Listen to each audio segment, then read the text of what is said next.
ناظرین،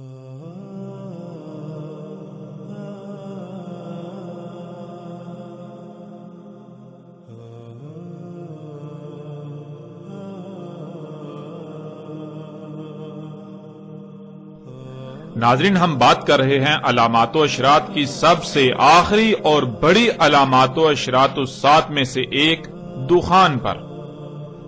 ہم نے گزشتہ قسط کے اختتام پر کہا تھا کہ اب بات کرتے ہیں دخان پر قرآن سے اور دیکھتے ہیں کہ قرآن دخان کے بارے میں کیا رہنمائی کرتا ہے۔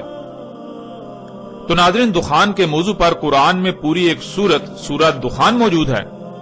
ہم اس پوری سورت پر تفصیل کے ساتھ بات کریں گے انا علینا بیانہ کے تحت جاری سلسلے میں، مگر یہاں ہم سورت الدخان سے اپنے موضوع کے تحت چند آیات کو سامنے رکھتے ہوئے اپنے موضوع کا احاطہ کریں گے تاکہ کم وقت میں اور آسان طریقے سے قرآن سے اس موضوع کی کھل کر وضاحت ہو جائے اور کسی کے لیے بھی کسی قسم کا کوئی شک یا ابہام باقی نہ رہے۔ ناظرین، جیسا کہ ہم پہلے بتا چکے ہیں کہ پوری سورت الدخان پر انا علینا بیانہ کے تحت مفصل اور ہر پہلو سے بات ہوگی، اس لیے ہم سورت الدخان کی شروع کی آیات پر بات نہیں کریں گے، اس کے برعکس سیدھا اپنے موضوع کی طرف آتے ہیں۔ اور اس وقت آپ کو سکرین پر سورت دخان کی آیت نمبر 7 نظر آ رہی ہے۔ رب السماوات والارض وما بینہما ان کنتم موقنین۔ ناظرین، آیت پر بات کرنے سے پہلے آیت میں استعمال ہونے والے الفاظ کا جان لینا بہت ضروری ہے، اور آیت میں پہلا لفظ ہے رب۔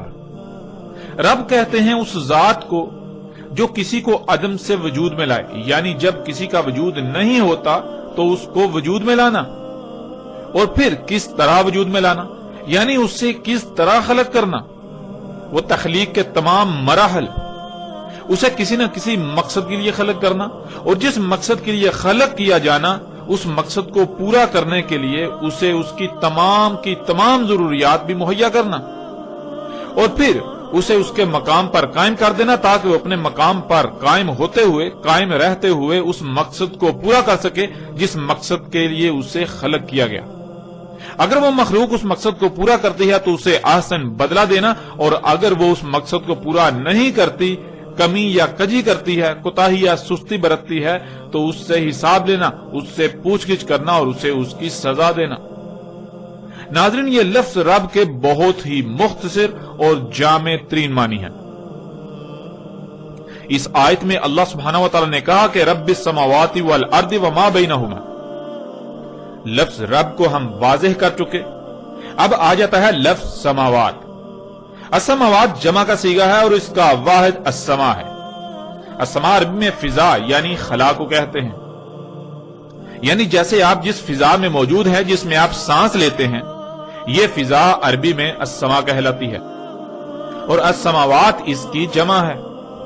لفظ سماوات کے نیچے زیر کا آنا اس بات کو یقینی بناتا ہے، نہ صرف یقینی بناتا ہے بلکہ تحقیقاً یہ بات کرتا ہے کہ یہ سماوات وہ سماوات ہیں جن کا تمہارے ساتھ تعلق ہے، جو تمہارے قریب تر، یا یوں کہہ لیں کہ جو زمین کے سماوات ہیں، یعنی زمین کے گرد جو فضا ہے، جو خلا ہے، یہ ایک نہیں بلکہ 7 مختلف طے در طے پرتوں پر مشتمل ہے، یعنی ایک نہیں بلکہ 7 آسمان ہیں، ایک سے زائد آسمان ہیں۔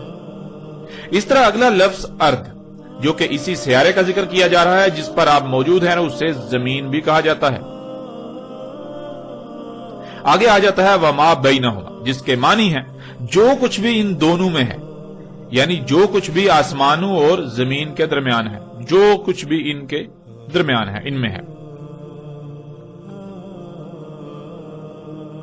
اب آتے ہیں ناظرین اس آیت کی طرف، اور آپ سکرین پر دیکھ سکتے ہیں کہ آیت میں بالکل صراحت کے ساتھ یہ کہا جا رہا ہے کہ رب السماوات والارض وما بینہما۔ رب السماوات، رب سماوات کا اور زمین کا، اور جو کچھ بھی السماوات اور زمین کے درمیان ہے، ان دونوں میں ہے، یعنی جب ان سب کا وجود نہیں تھا تو ان کو عدم سے وجود میں لانے والا، انہیں عدم سے وجود میں لایا گیا، انہیں خلق کیا گیا۔ تو غور کرو کہ انہیں کیسے خلق کیا گیا۔ تو ناظرین، کیا قرآن اس سوال کا جواب نہیں دیتا انہیں کیسے خلق کیا گیا؟ ہم پچھلی قسط میں تفصیل کے ساتھ یہ واضح کر چکے کہ زمین و آسمانوں اور جو کچھ بھی ان میں ہے انہیں کیسے اور کس سے خلق کیا گیا۔ انہیں کس سے خلق کیا گیا؟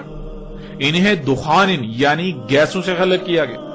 جیسا کہ آپ اس آیت کو اپنی سکرین پر دیکھ سکتے ہیں کہ سورہ فصلت کی آیت نمبر 11 میں اللہ سبحانہ و تعالیٰ نے بالکل واضح الفاظ میں یہ بات بتا دی کہ زمین و آسمان خلق سے پہلے دخان یعنی گیسیں تھیں۔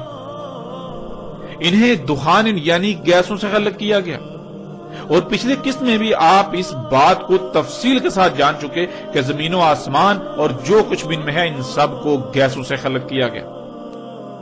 اور پھر ناظرین یہ کہا جا رہا ہے کہ آسمانوں اور زمین اور جو کچھ بھی ان میں ہے سب کے سب کو کسی نہ کسی مقصد کے لیے خلق کیا، اور انہیں کس مقصد کے لیے خلق کیا اس کا علم صرف اور صرف اسی کو ہے جس نے ان سب کو خلق کیا۔ اور پھر ان کی ضروریات کیا ہیں، ان کی مقدار کیا ہے، ان کا معیار کیا ہے، یہ سب بھی صرف اور صرف اسی کو علم ہے جس نے ان سب کو خلق کیا، انہیں وجود عطا کیا۔ وہ مقصد کیسے پورا ہوگا جس مقصد کے لیے انہیں خلق کیا گیا اس کا بھی علم صرف اور صرف اسی کو ہی ہے۔ ان کو کس کس مقام پر قائم کرنا ہے یہ بھی صرف اور صرف اسے ہی علم ہے۔ اس لیے اس نے نہ صرف انہیں وجود دیا یعنی خلق کیا، بلکہ ان سب کو خلق کرنے کے بعد جس مقصد کو پورا کرنے کے لیے انہیں خلق کیا اسے پورا کرنے کے لیے ان کے مقامات پر انہیں لگا دیا۔ تمام مخلوقات ایک مشین میں پرزوں کی مانند ہیں، بالکل ایسے ہی جیسے تمہارے جسم میں تمام کے تمام اعضاء ایک دوسرے سے مشروط ہیں، ان کا ایک دوسرے سے گہرا ربط قائم ہے۔ جب ایک اپنی ذمہ داری کو پورا کرے گا تو دوسرا اپنی ذمہ داری پوری کر پائے گا، اسی طرح تیسرا، یوں پورا جسم ٹھیک رہے گا۔ پورے جسم میں ایک بہترین توازن قائم ہے، میزان قائم ہے۔ جب تمام کے تمام اعضاء اپنے اپنے مقام پر رہتے ہوئے اپنی اپنی ذمہ داری پوری کریں گے تو پورے جسم میں وہ میزان، وہ توازن برقرار رہے گا، یوں پورا جسم ٹھیک رہے گا۔ بالکل یہی مثال آسمانوں، زمین اور ان میں جو کچھ بھی موجود ہے ان سب کی ہے۔ یوں ایک بہترین اور پیچیدہ ترین میزان وضع کر دیا۔ وہ میزان تب تک برقرار رہے گا جب تک یہ تمام کی تمام مخلوقات یعنی آسمان اور زمین اور جو کچھ بھی ان میں ہے یہ سب کا سب اپنے اپنے مقام پر رہتے ہوئے اپنی اپنی ذمہ داری پوری کرے گا۔ ورنہ اگر کسی ایک نے بھی اس ذمہ داری کو ترک کر دیا، سستی کی یا لاپرواہی کی، یا کسی ایک نے بھی رائے برابر تبدیلی کی، یا کسی ایک کو بھی اس کے مقام سے ہٹا دیا گیا، اس کے مقام میں تبدیلی کی گئی، اس میں کوئی بدلاؤ کیا گیا تو میزان برقرار نہیں رہے گا، میزان میں خسارہ ہوگا اور نتیجتاً سب کچھ درہم برہم ہو جائے گا۔ اور پھر ایسا نہیں ہے کہ وہ ذات جس نے وجود دیا وہ پوچھ گچھ نہ کرے یا پھر وہ سزا نہ دے، بلکہ وہ ذات جس نے انہیں وجود دیا وہ انتہائی سخت پکڑ بھی پکڑنے والی ہے، وہ سخت ترین پکڑ بھی کرتی ہے، وہ حساب لیتی ہے، وہ پوچھ گچھ بھی کرتی ہے۔ اب ناظرین سوال یہ پیدا ہوتا ہے کہ یہ سب کن کو کہا جا رہا ہے؟ آپ سب یہ جانتے ہیں کہ قرآن اللہ کا کلام ہے، یعنی اس قرآن میں جو کچھ بھی آیات کی صورت میں مذکور ہے یہ اللہ کی اول تا آخر ہر لمحہ تمام کے تمام انسانوں سے کی گئی گفتگو ہے جو کہ آیات کی صورت میں اس قرآن میں موجود ہے۔ یہ قرآن اللہ کا کلام ہے، یعنی پیچھے آسمانوں اور زمینوں اور جو کچھ بھی ان میں ہے ان کے بارے میں جو کہا گیا، جو بتایا گیا، یہ اللہ کا انسانوں سے کلام ہے۔ انسانوں سے اللہ یہ کہہ رہا ہے، اور کیوں کہہ رہا ہے؟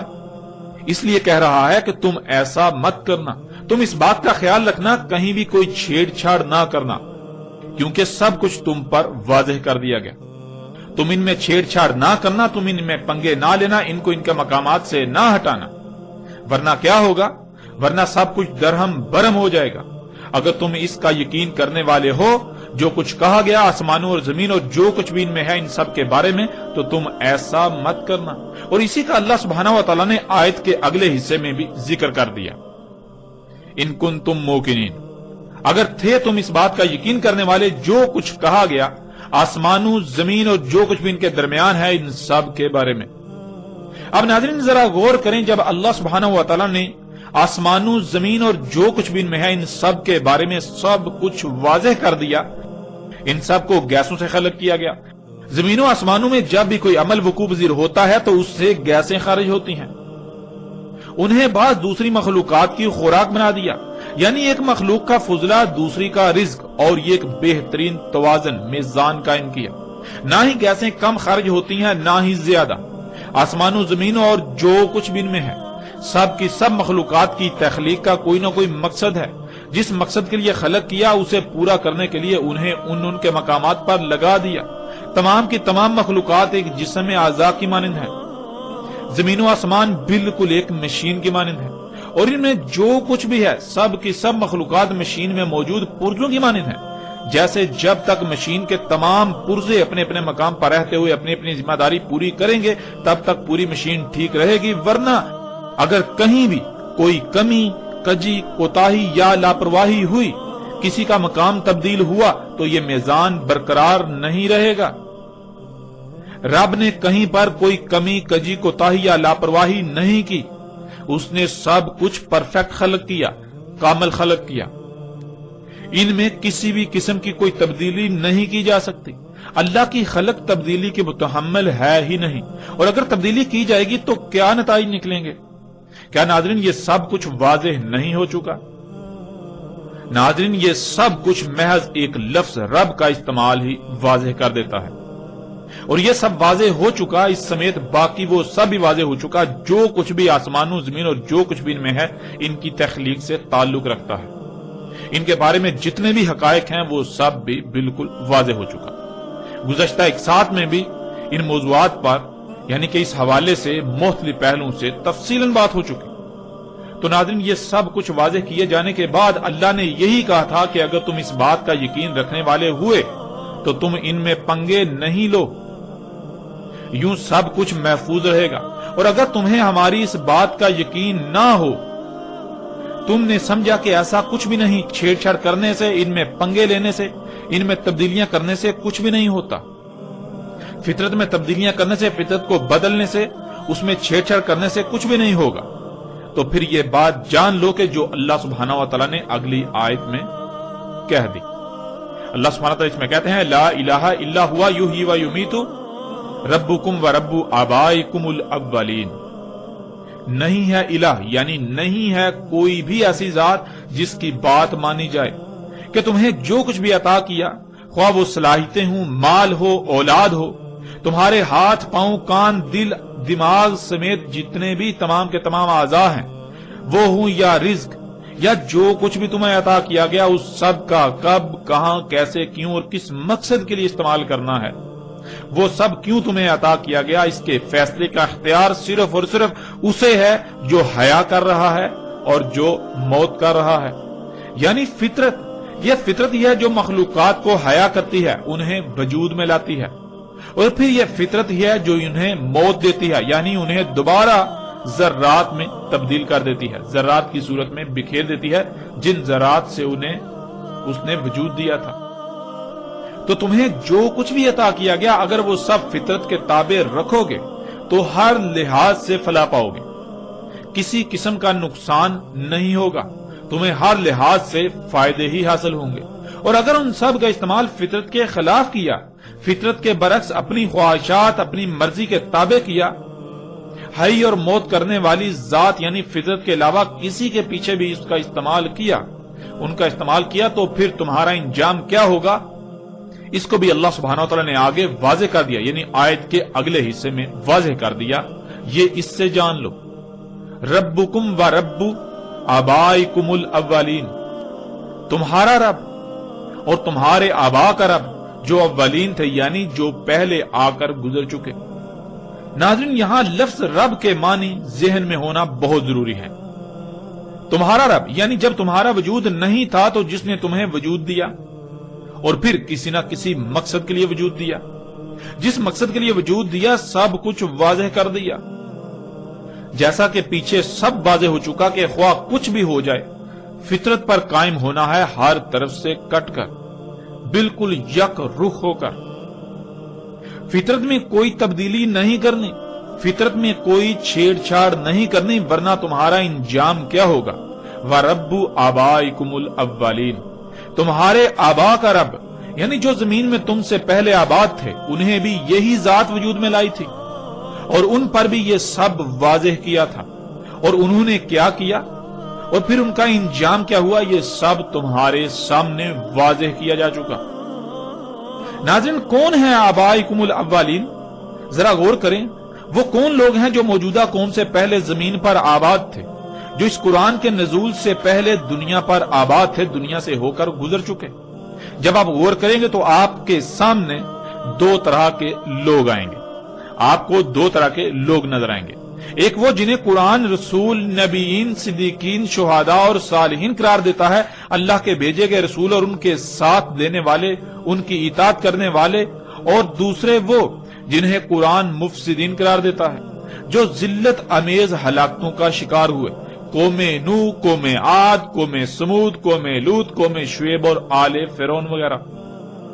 یہی ناظرین اللہ سبحانہ و تعالی یہاں کہہ رہا ہے کہ اب فیصلہ تمہارے اپنے ہاتھ میں ہے کہ جو کچھ تمہیں آسمانوں، زمین اور جو کچھ بھی ان میں ہے ان کے بارے میں بتایا گیا، اس پر یقین کرتے ہوئے کسی قسم کی کوئی چھیڑ چھاڑ نہیں کرتے، کوئی تبدیلی نہیں کرتے، ان میں پنگے نہیں لیتے اور ہر طرف سے کٹ کر فطرت پر قائم ہوتے ہوئے اور رسولوں اور ان کے ساتھیوں، نبیین، صدیقین، شہداء اور صالحین میں شامل ہوتے ہو، یا پھر تم بھی حق ہر لحاظ سے کھل جانے کے بعد یقین کرنے کے بجائے یہی کہتے ہو کہ نہیں، زمین و آسمانوں میں پنگے لینے سے کچھ نہیں ہوگا، ان میں تبدیلیاں کرنے سے کچھ نہیں ہوگا، ایسا کچھ نہیں، جو جی میں آئے کرو، جو جی چاہے کرو، اللہ کی آیات میں جو کہ اللہ کی مخلوقات ہیں ان میں چھیڑ چھاڑ کرو، ان کو ان کے مقامات سے ہٹاؤ، ان کو جیسے جی چاہے استعمال کرو، خود خالق بن بیٹھو۔ اس نے ہماری ضروریات کیا تھیں وہ خلق کی ہی نہیں، اگر کی تو اسے علم ہی نہ تھا کہ کیسی خلق ہونی چاہیے تھی، کیسی خلق کی جانی چاہیے تھی، اس نے فرض کر دیا، اس نے نامکمل خلق کی، وہ بھول گیا تھا، اس لیے خود سے اپنی تیز ترین ضروریات خلق کرو اور پھر یوں زمین و آسمانوں میں پنگے لیتے رہو، کچھ بھی نہیں ہونے والا، ان میں کوئی خرابی نہیں ہونے والی، اور یوں کہتے ہوئے پھر یہی کرو گے۔ اگر ایسا کرتے ہو تو پھر تم اپنے آبا، کون ہے تمہارے آبا؟ تمہارے آبا ہیں قوم نوح، قوم عاد، قوم سمود، قوم شعیب، قوم لوط اور آل فرعون، ان کا انجام بھی ذہن نشین کر لو۔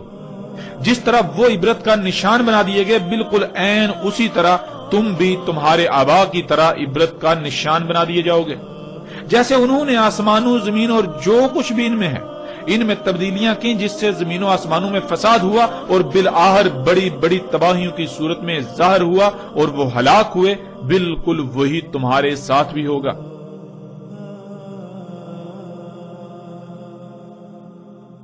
اب ناظرین، یہاں تک اللہ سبحانہ و تعالی نے نہ صرف آسمانوں، زمین اور جو کچھ بھی ان میں ہے ان سب کے بارے میں سب حقائق کھول کھول کر واضح کر دیے، بلکہ انسانوں کو ہر لحاظ سے متنبہ بھی کر دیا کہ اگر وہ اللہ کو الہ بناتے ہیں، یعنی فطرت پر قائم ہوتے ہیں، تو ان کا شمار کن میں ہوگا، اور اگر وہ اللہ کی دعوت کا یقین کرنے کے بجائے، یعنی جب انہوں نے اللہ کی بات کو نہ مانا، اس میں شک کیا اور آسمانوں، زمین اور جو کچھ بھی ان میں ہے ان میں پنگے لیے، تو نتیجتاً تباہیاں آنا شروع ہوئیں، تو بجائے اس کے کہ وہ اپنی آنکھوں سے یہ سب دیکھ کر اللہ کی دعوت، اللہ کی بات کا یقین کر لیتے اور باز آ جاتے فساد کرنے سے اور دنیا اور آخرت کی ہلاکت سے بچ جاتے، بلکہ انہوں نے اپنی آنکھوں سے دیکھ کر یقین کرنے اور فطرت میں چھیڑ چھاڑ کرنے، اس میں تبدیلیاں کرنے سے باز آنے کے بجائے اپنی اسی روش کو برقرار رکھا، تو پھر ان کا انجام کیا ہوگا؟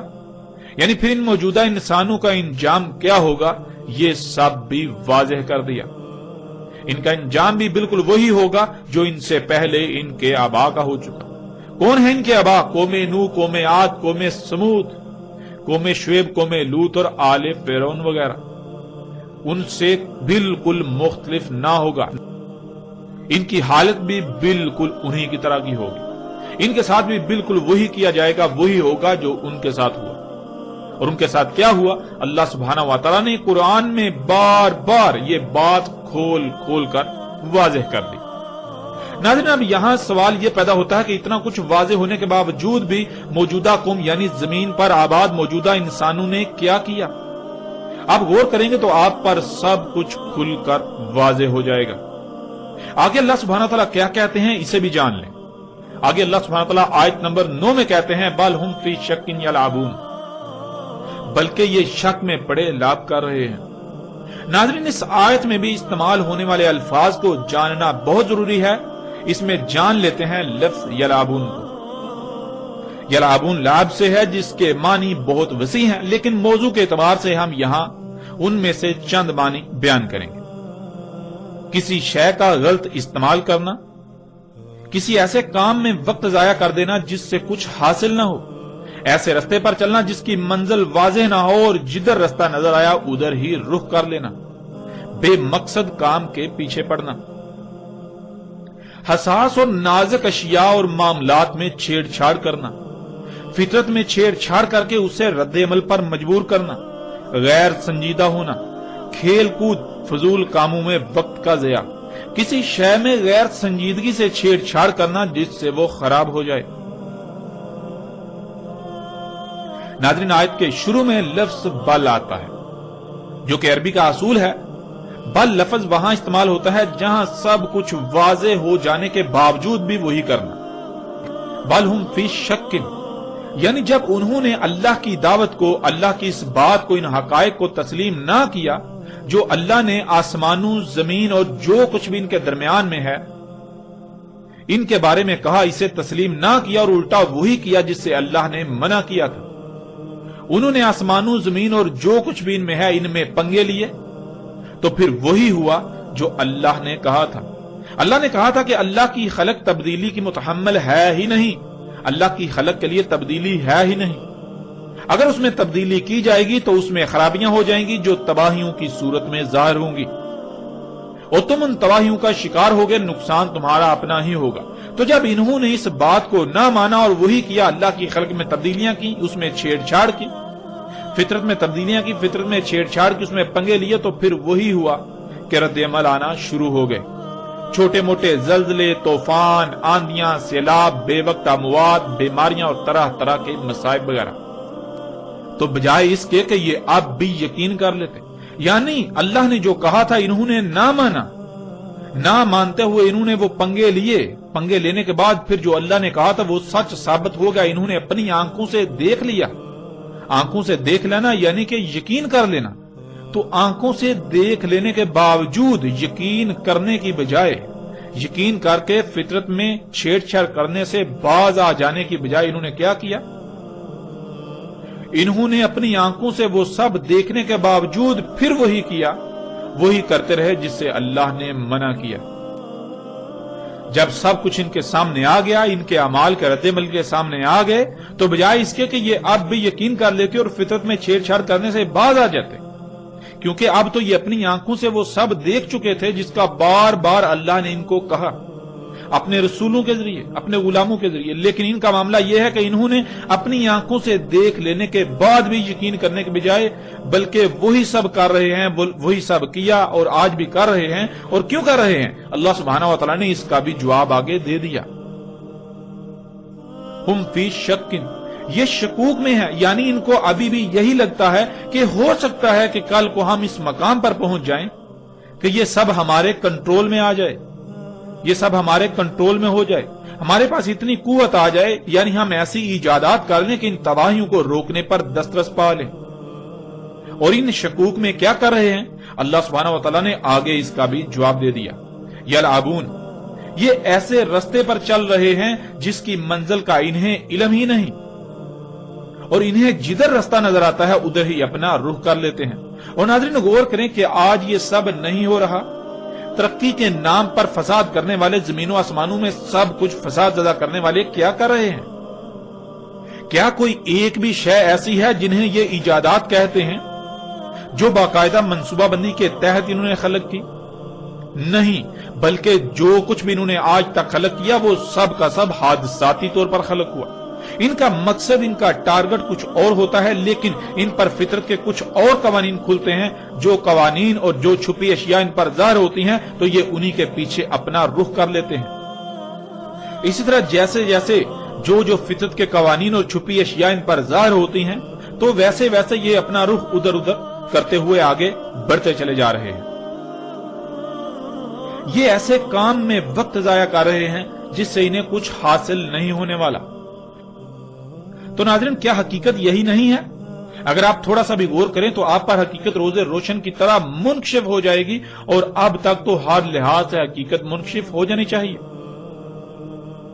یہ جو کچھ بھی کر رہے ہیں، کیا انہیں اس سے کچھ حاصل ہوگا سوائے ہلاکت کے؟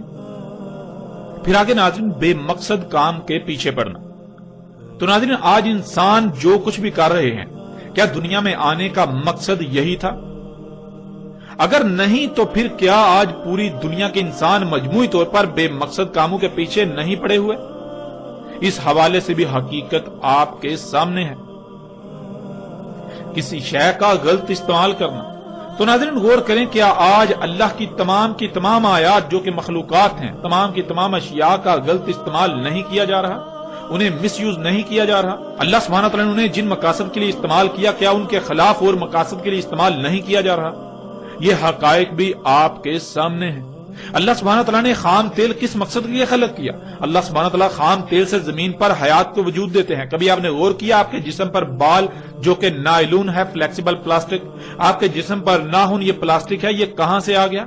کبھی آپ نے غور کیا آپ کے جسم کے اندر چربی جو کہ تیل ہے، آپ کی ہڈیاں کس سے بنی؟ وہ مواد، وہ میٹیریل کہاں سے آیا؟ غور کریں، جو آپ کھاتے ہیں آپ اس سے بنے۔ آپ کیا کھاتے ہیں؟ آپ گوشت کہاں سے بنا؟ نباتات سے۔ آپ نباتات، فصلیں، پھل پھول کھاتے ہیں، وہ کہاں سے نکلی؟ زمین سے۔ زمین کے اندر وہ مواد خام صورت میں کہاں موجود ہے؟ زمین کے اندر اس کو اللہ سبحانہ و تعالیٰ نے خام تیل کی صورت میں، جسے اللہ سبحانہ نے قرآن میں بار بار 3 کہا، کالے رنگ کا کیچڑ، وہ زمین کے اندر رکھ دیا۔ تو غور کرے، کیا اس 3 کو، کالے رنگ کے کیچڑ کو جسے آپ آج خام تیل کہتے ہیں، اس کا غلط استعمال نہیں کیا جا رہا؟ اس طرح اللہ سبحانہ نے جو قوتیں اس دنیا میں بچھائی تھیں، جو قوتیں اس زمین کا، دنیا کا نظام چلا رہی ہیں، جنہیں اللہ سبحانہ نے قرآن میں ملائکہ کہا اور آج آپ انہیں سگنلز کا نام دیتے ہیں، کیا ان کا غلط استعمال نہیں کیا جا رہا؟ کیا آج اللہ کی تمام مخلوقات کا غلط استعمال نہیں کیا جا رہا؟ حقیقت ہر لحاظ سے آپ کے سامنے ہے۔ پھر آگے ناظرین، حساس اور نازک اشیاء اور معاملات میں چھیڑ چھاڑ کرنا۔ تو ناظرین غور کریں، زمین و آسمان اور جو کچھ بھی ان میں ہے، یہ سب کیا انتہائی حساس ترین اشیاء اور معاملات نہیں ہیں؟ اور کیا آج مجموعی طور پر پوری دنیا کے انسان اللہ کی اس انتہائی حساس ترین، پیچیدہ ترین مشین زمین اور اس کے گرد گیسوں کی 7 تہ در تہ پرتوں اور جو کچھ بھی ان میں ہے، ان میں چھیڑ چھاڑ نہیں کر رہے؟ ان میں بگاڑ پیدا نہیں کر رہے؟ ان میں خرابیاں نہیں کر رہے؟ حقیقت ہر لحاظ سے آپ کے بالکل سامنے ہے۔ فطرت میں چھیڑ چھاڑ کر کے اسے رد عمل پر مجبور کرنا۔ تو ناظرین، کیا آج پوری دنیا کے انسان فطرت میں چھیڑ چھاڑ نہیں کر رہے؟ ذرا غور تو کریں، خود کو ڈاکٹر کہلوانے والے کیا کر رہے ہیں؟ یہ میڈیکل انڈسٹری کیا کر رہی ہے؟ فطرت میں چھیڑ چھاڑ، اللہ کی مخلوقات کی چیر پھاڑ، ان میں پنگے لے رہے ہیں، تحقیق کے نام پر فساد در فساد کر رہے ہیں۔ تو پھر کیا فطرت رد عمل ظاہر کرنے پر مجبور نہیں ہوگی؟ کیا فطرت رد عمل ظاہر نہیں کرے گی؟ حقیقت آپ کے سامنے ہے۔ کیوں نہیں، بلکہ آپ یہ سب آج اپنی آنکھوں سے دیکھ رہے ہیں۔ جس قدر میڈیکل کا شعبہ بڑھتا جا رہا ہے، اس قدر طرح طرح کی بیماریاں بھی بڑھتی چلی جا رہی ہیں۔ انجینئرز کو لے لیں، وہ کیا کر رہے ہیں؟ وہ فطرت میں چھیڑ چھاڑ کر کے فطرت کو رد عمل پر مجبور کر رہے ہیں۔ کیا وہ ایسا نہیں کر رہے؟ ذرا غور تو کریں، پہاڑوں کو کاٹ رہے ہیں، پہاڑوں کو، اللہ کی زمین پر خلق کردہ رواسیوں کو ان کے مقامات سے ہٹا رہے ہیں، ان میں لمبی لمبی سرنگیں کھود رہے ہیں، اور پھر اپنی رواسیاں زمین پر ڈیزائن اور خلق کر رہے ہیں۔ تو کیا اس سے زمین کا توازن برقرار رہے گا؟ اللہ سبحانہ وتعالیٰ نے تو قرآن میں بار بار یہ بات واضح کر دی کہ اس نے زمین پر جو رواسیاں، یعنی جو بلند جگہیں، جو چوٹیاں ہیں، ان سے زمین کا بیلنس کیا تاکہ زلزلے نہ آئیں۔ تو یہ انجینئرز کیا کر رہے ہیں؟ ذرا غور تو کریں، کیا یہ اللہ کے قائم کردہ توازن کو بگاڑ نہیں رہے؟ اور پھر یہ جو بلند و بانگ عمارتیں خلق کر رہے ہیں، یہ جو ان کی رواسیاں ہیں، کیا ان سے مزید زمین کا توازن نہیں بگڑ رہا؟ ناظرین ذرا غور تو کریں، تو کیا پھر زلزلے نہیں آئیں گے؟ کیوں نہیں؟ جب فطرت میں چھیڑ چھاڑ کر کے اس کو رد عمل پر مجبور کیا جائے گا تو فطرت رد عمل کا اظہار نہ کرے؟ ایسا کیسے ہو سکتا ہے؟ اور کیا یہ سب آج آپ اپنی آنکھوں سے پوری دنیا میں ہوتا ہوا نہیں دیکھ رہے؟ آج یہ سب اپنی آنکھوں سے آپ ہوتا ہوا دیکھ رہے ہیں۔ اس کے علاوہ ناظرین جتنے بھی شعبے ہیں، جو لوگ بھی ترقی کے نام پر جو اعمال کر رہے ہیں وہ کیا کر رہے ہیں، اگر آپ تھوڑا سا بھی غور کریں گے تو حقیقت ہر لحاظ سے کھل کر آپ کے سامنے ہے۔ پھر آگے ناظرین غیر سنجیدہ ہونا۔ تو ناظرین غور کریں کہ آج کسی میں سنجیدگی ہے؟ اگر کوئی سنجیدہ ہوتا ہے تو وہ چیختا ہے، چلاتا ہے کہ یہ سب نہ کرو۔ اگر کوئی سنجیدہ ہوتا تو جب وہ اپنے اعمال کا رد عمل دیکھتا تو فوراً باز آ جاتا اور دوسروں کو بھی متنبہ کرتا۔ لیکن کیا کہیں پر کوئی سنجیدگی نظر آتی ہے؟ نہیں، ہرگز نہیں، بالکل نہیں۔ پھر آگے ناظرین کھیل کود، فضول کاموں میں وقت کا ضیاع۔ آج پوری دنیا کے انسانوں کو دیکھیں تو آپ کو یہی نظر آئے گا کہ بجائے یہ کہ وہ اللہ کی دعوت کو تسلیم کرتے، اگر نہیں تو اپنی آنکھوں سے دیکھ لینے کے بعد یقین کرتے اور عملاً میدان میں اترتے، لوگوں کو متنبہ کرتے، دنیا میں آنے کے مقصد کو پہچان کر اس پر قائم ہوتے، دوسروں پر وہ مقصد واضح کرتے، مگر یہاں تو گنگا الٹی ہی بہہ رہی ہے۔ ہر کوئی کھیل کود میں مصروف ہے، کہیں پر کرکٹ تو کہیں پر ہاکی، کہیں پر فٹ بال تو کہیں پر کوئی اور گیم۔ اس طرح کھیلوں کی بھرمار ہے اور ہر کوئی کھیل کود میں مصروف ہے۔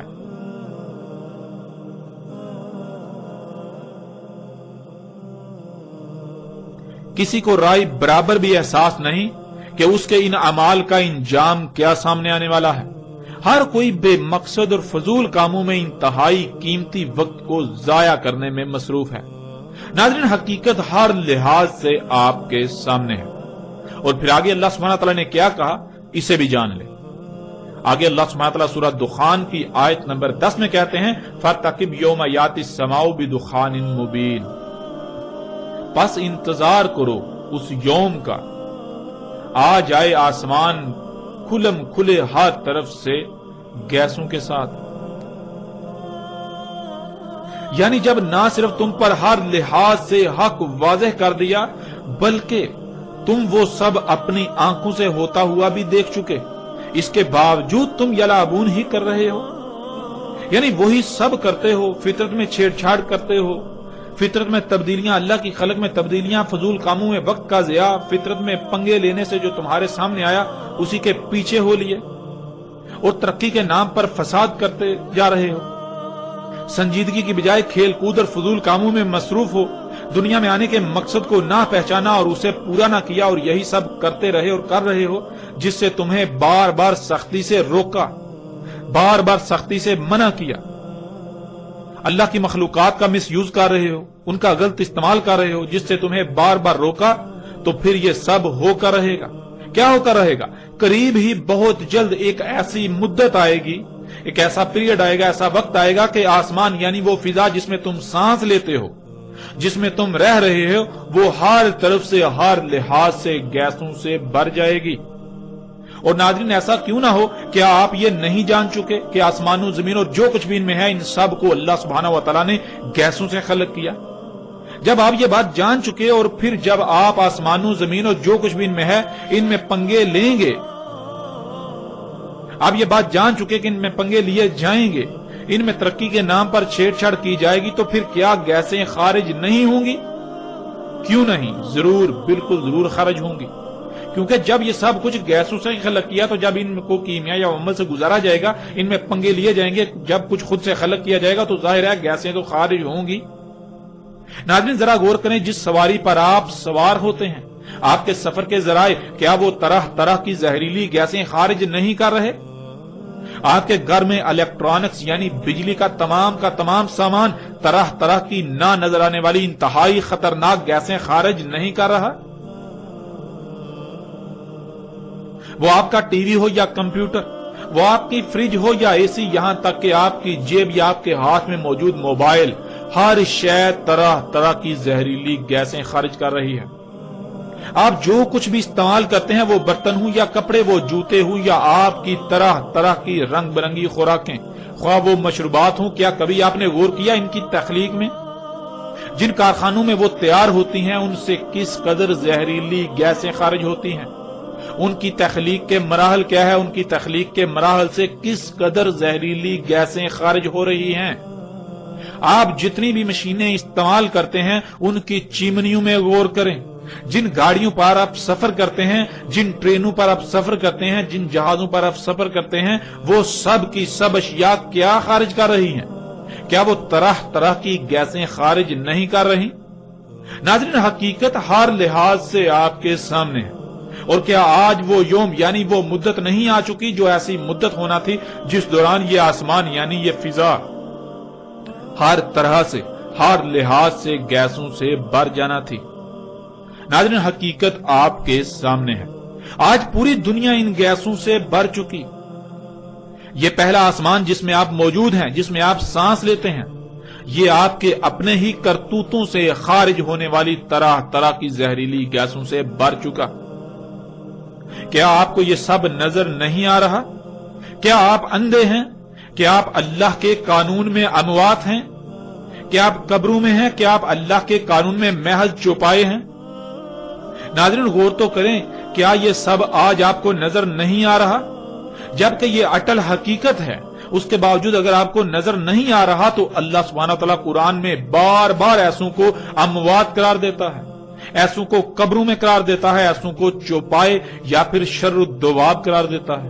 یہ جو چلنے پھرنے والی رینگنے والی مخلوقات ہیں، ان میں سے جو سب سے شر ہیں وہ قرار دیتا ہے، یعنی جن کی وجہ سے زمین و آسمانوں میں سب کو نقصانات، تباہیاں لاحق ہوتی ہیں، جن سے فائدہ حاصل ہونے کی کوئی توقع ہو ہی نہیں سکتی۔ تو ناظرین، حقیقت کیا ہے؟ آپ غور کریں، آپ کو یہ بھی سمجھ آ جائے گی کہ آپ کا شمار اللہ کے قانون میں کن لوگوں میں ہے، کہاں پر ہے، آپ کہاں کھڑے ہیں۔ آپ اللہ کے قانون میں حیا ہیں یا پھر آپ اللہ کے قانون میں اموات ہیں، قبر میں ہیں۔ تو ناظرین، جان لے یہ حقیقت آپ کی آنکھوں کے سامنے ہے، اس کو آپ جھٹلا نہیں سکتے۔ اگر آپ اسے تسلیم کرنے سے انکار کرتے ہیں تو نقصان آپ کا اپنا ہی ہوگا، کسی دوسرے کا نہیں۔ آج اگر آپ نہیں تسلیم کرتے اور اپنی سابقہ روش کو برقرار رکھتے ہیں تو جان لیں ان قریب آپ چیخ چیخ کر تسلیم کرنے کا اعلان کریں گے، لیکن تب کوئی نفع نہ دے گا، تب آپ کا ماننا فرعون کے ماننے کی مثل ہوگا۔ تو ناظرین، بڑھتے ہیں آگے اور دیکھتے ہیں کہ اللہ سبحانہ و تعالیٰ نے سورہ دخان کی اگلی آیت میں کیا کہا۔ آگے اللہ سبحانہ و تعالیٰ کہتے ہیں سورہ دخان آیت نمبر 11، یغشی الناس ھذا عذاب علیم، جو انسانوں کو ڈھانپ لے گا یہ سزائے علیم ہے، عذاب علیم ہے۔ اللہ سبحانہ و تعالیٰ نے اس آیت میں یہ بات واضح کر دی کہ جب وہ مدت آئے گی کہ آسمان کھلم کھلا ہر لحاظ سے، ہر طرف سے گیسوں سے بھر جائے گا، یعنی یہ فضا جس میں آپ موجود ہیں یہ گیسوں سے بھر جائے گی، تو کیا ہوگا؟ یغشی الناس، انسانوں کو ڈھانپ لیں گی، یعنی جیسے رات کو اندھیرا چھا جاتا ہے کہ ہر شے کو ڈھانپ لیتا ہے، بالکل ایسے ہی یہ گیسیں انسانوں کو ڈھانپ لیں گی۔ یہاں یہ بات ذہن میں ہونا بہت ضروری ہے کہ اندھیرے کو انسانی آنکھ دیکھنے کی صلاحیت رکھتی ہے، لیکن انسانی آنکھ تمام کے تمام گیسوں کو دیکھنے کی صلاحیت نہیں رکھتی، ماں سوائے صرف چند ایک۔ اس لیے اس وقت جب وہ مدت آئے گی، وہ پیریڈ آئے گا، تو اس وقت یہ گیسیں ایسے ہی موجود ہوں گی جیسے اندھیرا چھا جاتا ہے، لیکن عام انسانی آنکھ سے نظر نہیں آئیں گی، یعنی اس طرح نظر نہیں آئیں گی، عام انسانی آنکھ سے نظر آنے میں اس طرح نہیں ہوں گی۔ البتہ اگر ایسا آلہ ہو جس سے ان گیسوں کو دیکھنے کی صلاحیت حاصل ہو جائے تو اس آلے سے آسمان یعنی یہ فضا ایسے ہی نظر آئے گی جیسے کہ اندھیرا چھایا ہوا ہو، یعنی یہ گیسیں اس طرح چھائی ہوئی نظر آئیں گی جیسے اندھیرا چھا جاتا ہے، یعنی جیسے آپ دیکھتے ہیں کہ آج کل سموگ ظاہر ہوتی ہے جو بالکل دھند کی طرح نظر آتی ہے، لیکن وہ دھند نہیں بلکہ یہی گیسیں ہوتی ہیں جو انسانوں کے مفسد اعمال سے خارج ہوئیں، جو محض اس وجہ سے ظاہر ہوتی ہیں کہ جب کوئی کیمیائی عمل ان میں وقوع پذیر ہوتا ہے، یعنی موسم کے اتار چڑھاؤ کی وجہ سے وہ آپس میں جب ان کا اختلاط ہوتا ہے تو ان کا کچھ وقت کے لیے ظہور ہو جاتا ہے۔ جیسے مثال کے طور پر جب آپ یہ گیسیں اپنی گاڑی یا کسی آپ فیکٹری کی چمنی سے دیکھتے ہیں خارج ہو رہی ہیں، تو جب خارج ہو رہی ہیں تو اس وقت وہ نظر آ رہی ہوتی ہیں، لیکن تھوڑی دیر بعد وہ انویزیبل یعنی کہ نظر آنا بند ہو جاتی ہیں، وہ نظر نہیں آتی۔ بالکل اسی طرح یہ جسے آپ سموگ کہتے ہیں یہی گیسیں ہیں، اسی طرح اس فضا میں موجود ہیں لیکن نظر نہیں آ رہی۔ جب ان میں موسم کی وجہ سے کوئی کیمیائی ریاکشن ہوتا ہے، کوئی عمل ہوتا ہے تو اس عمل کے رد عمل میں یہ دوبارہ یہ ظاہر ہو جاتی ہیں. اور یہ کیوں ظاہر ہوتی ہیں؟ جسے آپ سموک کہتے ہیں آج کل، یہ اللہ کی آیات میں سے ہے. یہ انسانوں کو یہ دکھانے کے لیے ہے کہ عقل کے اندھو دیکھو، آج یہ فضا ان گیسوں سے بھر چکی. یہ صرف اور صرف آپ کو دکھانے کے لیے اللہ نے قانون میں ایسا کر دیا کہ وقتاً فوقتاً یہ اس طرح ظاہر ہوتی رہیں، تاکہ آپ پر یہ چیز بالکل واضح کر دی جائے کہ یہ اس طرح سے آپ کو لپیٹ میں لے چکی ہوئی ہیں، انہوں نے اس طرح سے آپ کو ڈانپ لیا ہوا ہے. تو ناظرین، جب دنیا میں یہ حالت ہو جائے گی تب اس وقت اللہ انسانوں سے کلام کرتے ہوئے یہ کہہ رہا ہے، ھذا عذاب علیم، یہ عذاب علیم ہے. ناظرین، یہاں یہ بات ذہن میں ہونا بہت ضروری ہے کہ اللہ انسانوں کو عربی کے محض ان 3 الفاظ میں ایسا نہیں کہہ رہا، بلکہ اللہ تو انسانوں سے کلام کرتا ہے، انسانوں سے گفتگو کرتا ہے جیسے اس کا قانون ہے. اور اللہ کا قانون یہ ہے کہ اللہ انسان چونکہ بشر ہیں تو انہی میں سے کسی بشر کا انتخاب کرتا ہے، اور اس کے ذریعے سے یعنی اس بشر کے ذریعے سے اللہ انسانوں سے انہی کی زبان میں کلام کرتا ہے، گفتگو کرتا ہے. تو جب دنیا میں یہ وقت آ گیا کہ یہ فضا ہر طرف سے کھلم کھلا گیسوں سے بھر چکی، جو کہ انسانوں کے اپنے ہی مفسد اعمال کی وجہ سے ہوا، اور وہ گیسیں انسانوں کے لیے عذاب علیم یعنی ان کے اپنے ہی مفسد اعمال کی سزا بن جائیں گی، تو اس وقت اللہ اپنے کسی عبد بشر یعنی اپنے کسی غلام بشر کے ذریعے انسانوں سے کھول کھول کر یہ کہہ رہا ہے، انسانوں سے کلام کر رہا ہے کہ یہ تمہارے اپنے ہی برے اعمال کی سزا ہے تمہارے لیے.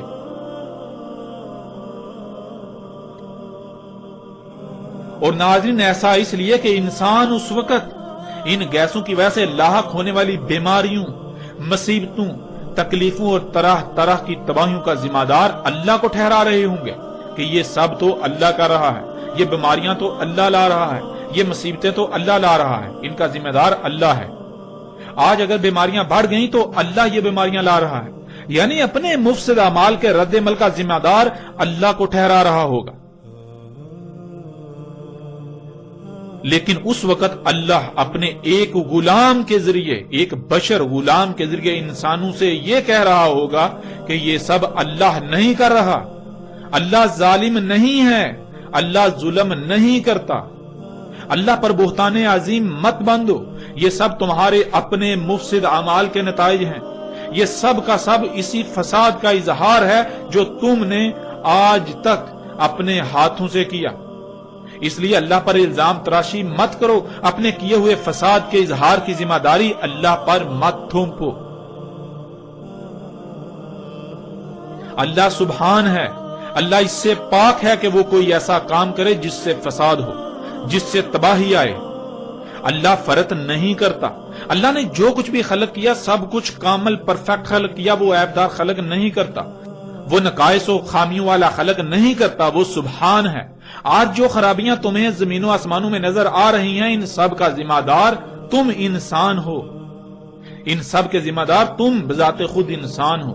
یہ سب تمہارے اپنے ہی ہاتھوں سے کیے ہوئے کرتوتوں کا نتیجہ ہے، وہ کرتوت جنہیں تم آج تک ترقی کا نام دے رہے ہو، اس کے باوجود کہ تم پر سب کچھ ہر لحاظ سے کھول کھول کر واضح کیا جا چکا. تو ناظرین غور کریں، کیا آج یہ دخان، یہ گیسیں عذاب علیم نہیں بن چکی؟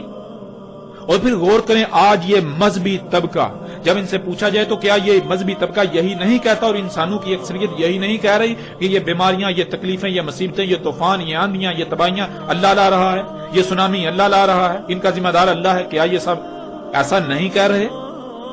ایک طرف ان کی ذمہ داری اللہ پر ڈالتے ہیں اور دوسری طرف قرآن میں کیا پڑھتے ہیں؟ اللہ سبحان ہے.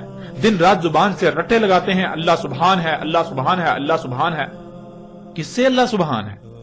ایک طرف قرآن میں اللہ یہ کہتا ہے کہ اللہ نے فرط نہیں کیا، اللہ نے جو کچھ بھی خلق کیا بالکل پرفیکٹ خلق کیا، اس میں کوئی خامیاں نہیں چھوڑی، اللہ خلق کرتے ہوئے کچھ بھول نہیں گیا تھا. اور دوسری طرف جب یہ تباہیاں آئیں تو اس کا ذمہ دار اللہ کو ٹھہراتے ہیں. کیوں؟ اتنا بڑا بہتان اللہ سبحانہ و تعالیٰ کی ذات پر انہیں کس نے یہ اختیار دیا؟ کیا کبھی انہوں نے غور و فکر کیا کہ یہ اللہ سبحانہ و تعالیٰ کی ذات پر کس قدر بہتان عظیم باندھ رہے ہیں؟ اپنے اعمال اپنے کرتوتوں کا ذمہ دار اللہ کو ٹھہرا رہے ہیں؟ کیا کبھی انہوں نے غور و فکر کیا؟ اور ناظرین غور کریں کہ آج یہ گیسیں عذاب علیم نہیں بن چکے؟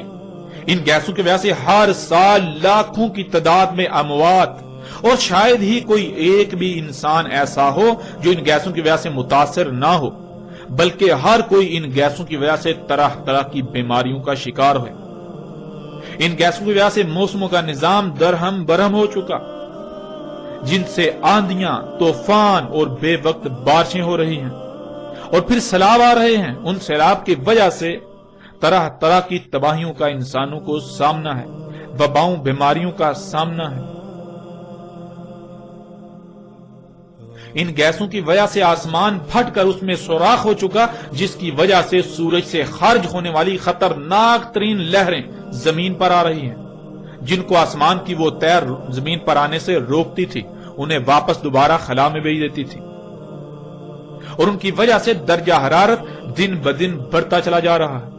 موسموں کا نظام درہم برہم ہو چکا، گرمی کی شدت میں دن بدن اضافہ ہوتا چلا جا رہا ہے، اور پھر اس گرمی سے طرح طرح کی بیماریوں اور ہلاکتوں میں اضافہ ہوتا جا رہا ہے۔ ایسے ہی جیسے جیسے آپ غور کرتے جائیں تو نہ ختم ہونے والی ہلاکتوں اور تباہیوں کی فہرست بنتی چلی جائے گی، جو انسانوں کو صرف اور صرف انہی گیسوں کی وجہ سے ہر طرف سے آج گھیرے ہوئے ہیں۔ ناظرین یہ ہے ان دخان یعنی ان گیسوں کا عذاب علیم، یعنی انسانوں کے مفسد اعمال کے بھیانک رد عمل، جو کہ ان مفسد اعمال کی سزا ہیں۔ تو ناظرین غور کریں، کیا آج یہ سب حقائق آپ کے سامنے نہیں ہیں؟ ذرا غور تو کریں۔ کیا یہ فضا دخان یعنی ان گیسوں سے ہر طرف سے نہیں بھر چکی؟ سکرین پر یہ تصاویر آپ اپنی آنکھوں سے دیکھ رہے ہیں۔ اپنے اخبارات ٹٹولیے، ان میں بھی آپ کو روزانہ کی بنیاد پر ایسی خبریں ملیں گی۔ کیا یہ دخان ان انسانوں کے لیے عذاب علیم کی صورت اختیار نہیں کر چکی؟ اور ناظرین کیا کوئی ایسی شخصیت موجود ہے جو یہ حقائق ہر لحاظ سے آپ پر کھول کھول کر رکھ رہی ہے؟ ناظرین ذرا غور تو کریں، یہ سب آج آپ کے سامنے ہو رہا ہے، یہ سب حقائق آپ کے سامنے۔ اگر آپ ان حقائق سے آج اپنی آنکھیں بند کر لیں گے تو جان لیں ایک عظیم عذاب آپ کے بالکل سر پر آ چکا ہے۔ آج بے شک آپ کو ادراک نہیں ہو پا رہا، مگر جلد ہی جیسے ہی اس عذاب عظیم کو اپنی آنکھوں سے دیکھیں گے تو تب آپ کو ادراک ہو جائے گا۔ لیکن تب کیا فائدہ؟ تب تو بڑے بڑے رب ہونے کے دعوے دار بھی تسلیم کرنے پر مجبور ہو جاتے ہیں، تب تو فرعون بھی مجبور ہو گیا تھا، تو پھر آپ کیا شے ہیں؟ اور پھر کیا تب تسلیم کرنا کوئی نفع دے گا؟ یہ حقیقت بھی آپ کے سامنے ہے۔ ناظرین ان قریب بالکل وہی ہونے والا ہے جو قوم نوح کے ساتھ ہوا، اور قوم نوح کے ساتھ کیا ہوا یہ آپ جانتے ہیں۔ ان قریب وہ ہونے والا ہے جو قوم عاد اور قوم سمود کے ساتھ ہوا۔ قوم عاد اور قوم سمود کے ساتھ کیا ہوا؟ قوم عاد اور قوم سمود القاریہ یعنی ایٹمی بموں کی لپیٹ میں آئے، ایٹمی تباہیوں کی لپیٹ میں آئے، ایٹمی بموں کی جنگوں کی لپیٹ میں آئے، اور انہوں نے ایٹمی بموں نے ان کو صفحہ ہستی سے مٹا دیا، اور وہ آج ہونے والا ہے۔ اور یہ تباہی، یہ عذاب عظیم بہت جلد آپ کے سامنے آنے والا ہے۔ ہلاکت آپ کے سر پر آ چکی، ان قریب آپ اسے اپنی آنکھوں سے دیکھیں گے۔